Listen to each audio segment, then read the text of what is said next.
देश की ताकत तीनों है महान, जवान, किसान और जनता महान। डेरा ब्यास पर अवैध कब्जे और खनन के गंभीर आरोप, हाईकोर्ट में याचिका दाखिल, सेवानिवृत्त जज से जांच की मांग। गांव वडेच, जहां राधा स्वामी सत्संग व्यास का डेरा स्थित है, पिछले कुछ वर्षों से विवादों में रहा है।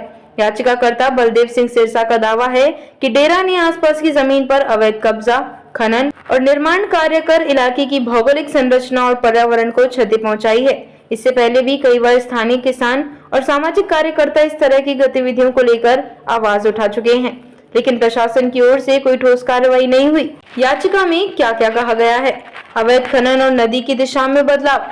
याचिका में आरोप लगाया गया है कि डेरा द्वारा की गई रेत निकासी और अवैध खनन के कारण ब्यास दरिया ने अपनी प्राकृतिक धारा से लगभग 2 किलोमीटर तक रास्ता बदल लिया है।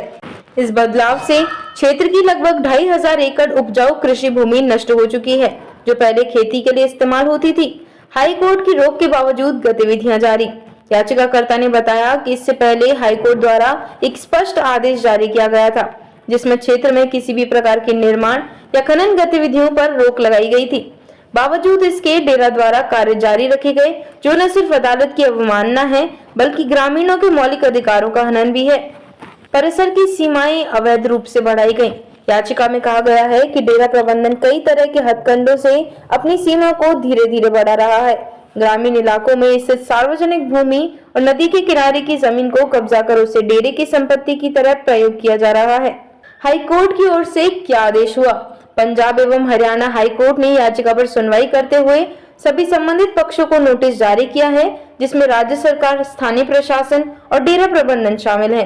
कोर्ट ने उनसे जवाब दाखिल करने को कहा है कि वे इस भूमि, खनन और निर्माण गतिविधियों के संबंध में अपना पक्ष स्पष्ट करें।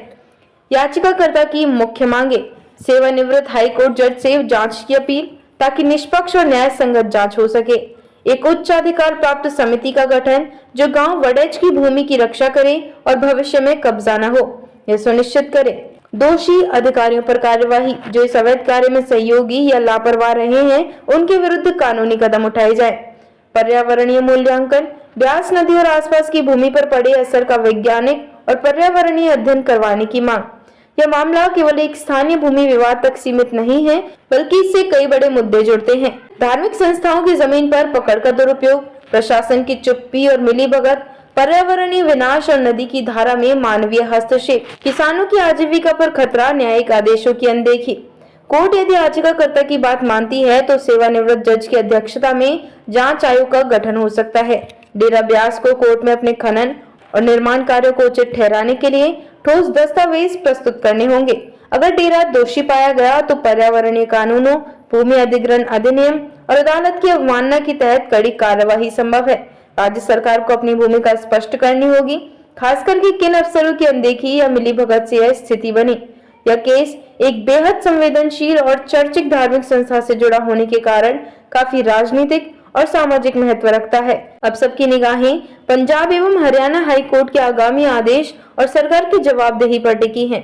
देखते रहिए shed speak TV. Like, share और सब्सक्राइब करना ना भूलें। देश, लोकतंत्र और भविष्य की सबसे बड़ी खबरों के लिए।